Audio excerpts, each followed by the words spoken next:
E a gente fala agora, infelizmente, de mais um crime envolvendo crianças. Ontem, aqui em Santa Catarina, na cidade de Treze Itilhas, uma criança, uma menina de apenas 2 anos, foi assassinada. Treze Itilhas fica no meio-oeste catarinense, um outro caso que acabou gerando bastante comoção e revolta. Realmente, esse tipo de assunto acaba sendo bem pesado, comovendo muito, né? E principalmente quando tem grau de parentesco. Estou aqui por videochamada com o delegado Marcelo Marins, ele que fala com a gente por videochamada. Ele fala de Joaçaba, que é uma cidade vizinha a Treze Itilhas. Treze Itilhas é uma cidade bem pequena, aproximadamente 8.000 habitantes, então você imagina, né, como é que não fica a situação do município frente a essa situação que aconteceu. Essa criança foi morta ontem, terça-feira. E o delegado agora vai passar mais informações para a gente. Delegado Marcelo, agradeço pela disponibilidade em conversar conosco. Como é que a polícia teve essas primeiras informações, né? Como é que se deu esse primeiro contato e foi descoberta a morte da criança? Boa tarde, Manuela e ouvintes. A Polícia Civil foi acionada ontem à noite, por volta das 21 horas, pois a princípio, por uma tentativa de homicídio, né, de uma criança de 2 anos na cidade de Treze Itilhas, cuja mãe foi trabalhar durante o dia e teria deixado essa criança com o amásio dela, ou ex-amásio, para cuidar dela. E quando ela retornou no final do dia, encontrou a casa fechada, que gritou pelo nome dele para abrir e tal, e ele não abriu a porta. E ela acabou, ou através do apoio da PM, arrombando a porta, e encontraram a criança na cama, enrolada, acho que num cobertor, numa manta, e com mancha de sangue. E daí foi acionado, né, os bombeiros voluntários, o SAMU, para prestar o atendimento, encaminharam a criança até o hospital local, onde foi confirmada a morte dessa criança. E a mãe desesperada, né, lógico, daí a Polícia Civil foi acionada, né, a nossa equipe de plantão foi até Treze Itilhas, né, o policial de Treze Itilhas foi acionado também para dar apoio, conversaram com os familiares na casa da mãe da vítima, foram até lá, e o autor estava desaparecido, né, esse ex-amásio dela, o Amásio, depois eu fiquei sabendo que eles andaram discutindo, brigando recentemente entre eles, e pelo jeito estavam se separando, né, com a saída de um dos dois da casa. A Polícia Civil, né, fez rondas e diligências a noite inteira para tentar, tanto a Polícia Civil como a Polícia Militar, né, as duas equipes fizeram várias diligências para tentar rastrear o autor, né, na casa de familiares deles, em Água Doce também, que é uma cidade próxima, mas não conseguiram obter êxito. Trabalharam a noite inteira até umas 6, 7 da manhã, e mais ou menos nesse horário ele acabou ligando depois para a Polícia Militar de Treze Itilhas. Já deveria estar acuado, né? Ele sabia que todas as polícias estavam atrás dele, e ligou para a Polícia Militar e deu a localização dele para eles, com o fim de que eles fossem lá buscá-lo, que ele iria se entregar. E de fato a Polícia Militar aguardou o reforço e foi até o local onde ele passou as coordenadas, e prenderam ele e retornaram até a delegacia de Treze Itilhas, local onde atuam, né, tanto a PM como a Polícia Civil no mesmo ponto ali. E como é cidade pequena, né, um crime grave desse causa muito tumulto, alvoroço, né, uma repercussão muito grande. Havia risco de ocorrer uma invasão na delegacia ali, um tumulto, um linchamento. Eles foram trazidos aqui para a central de flagrantes de Joaçaba, local onde eu, né, recebia as equipes da PM e da Polícia Civil que trabalharam ali na noite, e o preso, e foi confeccionado o auto de prisão em flagrante, né? Eu, como delegado, eu não podia arbitrar uma fiança, que não cabe, não tenho poder nesse tipo de caso, somente a autoridade judicial. Reunimos todas as provas que foram colhidas, né, as oitivas que foram feitas, tanto aqui em Joaçaba como lá em Treze Itilhas pelo policial civil de lá, e já encaminhamos ao Poder Judiciário local aqui para análise do juiz do direito, que vai homologar ou não o flagrante, e cautelarmente eu já pedi a prisão preventiva desse autor também, caso o juiz entenda que ele deva ser solto pelo fato dele ter se entregado, né? Mas na verdade ele estava acuado, né? Estava acuado, não tinha para onde ir, né?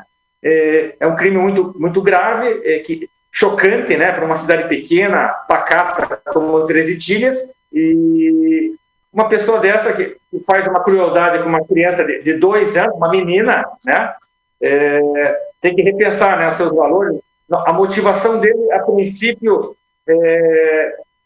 acredita-se que para se vingar da ex-companheira, porque ele se dava bem com a criança, e essa mãe não iria ter deixado a criança com ele, e ambos não tivessem um bom relacionamento. Eles viveram juntos 8 meses, né?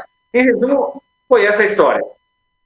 Um detalhe que o senhor falou em relação a uma movimentação no município, porque como eu falei anteriormente, o delegado também citou, Treze Itilhas é uma cidade bem pequena, uma cidade pacata, mais ou menos 8 mil habitantes. Então, acontecendo uma situação como essa, a gente imagina como que não deve estar, né? O burburinho, enfim, acaba repercutindo bastante. Você acabou citando a questão do linchamento. O senhor percebeu alguma movimentação ou revolta da comunidade mesmo com essa situação, já que uma cidade pequena, a gente imagina que todo mundo deva se conhecer, né, saber quem é, enfim. O senhor percebeu alguma movimentação em relação a isso?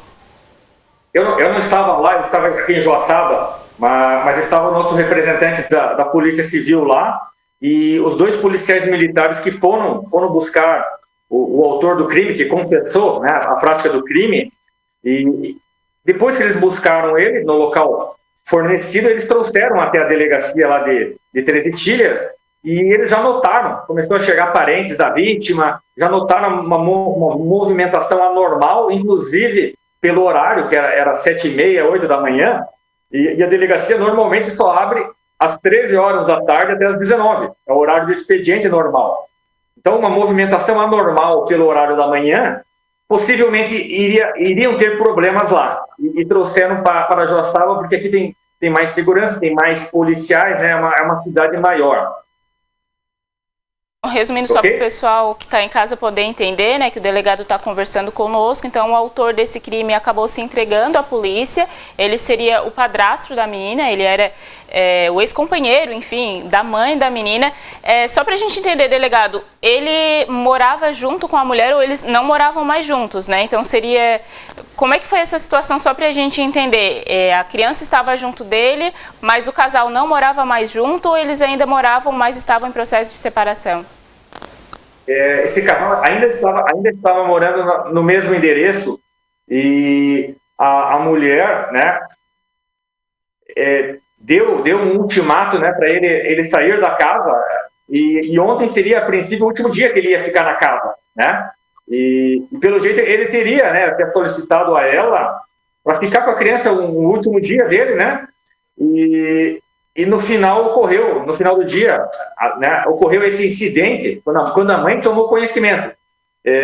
Ele já confessou que praticou o crime por volta ali das 3h15 da tarde de ontem. Daí ele fechou a porta da casa e fugiu, foi se esconder.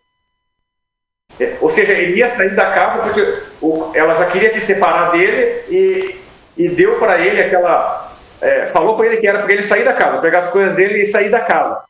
Então foi meio que um ato de vingança dele, né, contra ela, só que contra uma criança que não tem nada a ver com os problemas de relacionamento que eles tiveram entre eles. Com toda certeza, né? Um ato injustificável, revoltante, muito revoltante. E, delegado, claro que vai seguir, né, aí a questão das investigações da polícia. Nesse momento, o autor do crime que se apresentou está preso, mas qual é a pena que uma pessoa que comete esse tipo de crime pode pegar? Já dá para falar para a gente qual seria a pena, qual seria a situação dele daqui para frente? Certo, ele foi enquadrado no crime de homicídio duplamente qualificado, que é o artigo 121, parágrafo 2º, incisos 2º e 4º. Homicídio por motivo fútil e de uma forma que torna impossível a defesa da pessoa ofendida, da criança ofendida. Então, o homicídio duplamente qualificado, a pena, geralmente, ela é agravada, né, para 12 a 30 anos, tá? De 12 a 30 anos. Daí depende, né, de toda a análise que o representante do Poder Judiciário vai fazer sobre os antecedentes criminais dele, né, a motivação do crime que ele entender adequada, mas a pena fica entre os marcos de 12 a 30 anos, Emanuela. Então tá certo. Bom, a gente espera que a justiça seja feita nesse caso, né, porque é o segundo dia seguido que nós falamos aqui no Linha Verdade em relação a esse caso de violência contra a criança, e aqui no estado de Santa Catarina, infelizmente, de vez em quando a gente vem falando sobre esse assunto, que é um assunto pesado, mas a gente espera que a justiça seja feita, obviamente. Delegado, agradeço pela disponibilidade de conversar conosco aqui na RTV. Certo. Para finalizar, eu informo que foi acionada ontem também a equipe do IGP, né, do médico legista, para analisar o corpo da menina, e o melhor serviço possível foi prestado por todas as equipes, né, Polícia Militar, Civil, do IGP, para que as provas fossem colhidas, né, em tempo rápido e de forma eficiente, e esse caso agora foi encaminhado ao Judiciário para análise do juiz, do representante do Ministério Público, e provavelmente vai ser julgado no futuro perante o Tribunal do Júri. Boa tarde. Então tá certo, muito obrigada. Esse foi o delegado Marcelo Marins, lá da cidade de Joaçaba, que é a cidade vizinha a 13 Itilhas, onde aconteceu esse crime, conversando conosco a respeito desse caso que aconteceu na última quarta-feira, né? Na última terça-feira, melhor dizendo, terça-feira aqui no estado de Santa Catarina.